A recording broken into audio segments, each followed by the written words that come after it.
Hi, we're Big Y's registered dietitians, Andrea and Carrie. Buddha bowls are a colorful and creative way to build nourishing meals. Simply start with a bed of greens and add layers with whole grains, vegetables, and a source of protein.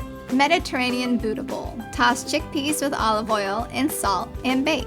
Prepare farro according to package instructions. Assemble your Buddha bowl. Layer spinach, cooked farro, tomatoes, cucumbers, chickpeas, hummus, and feta. Top with chopped parsley and a drizzle of balsamic vinegar before serving. Thai-inspired Buddha bowl. Cook red rice as directed. Toss cubed tofu with cornstarch and cook until crispy. Assemble your Buddha bowl.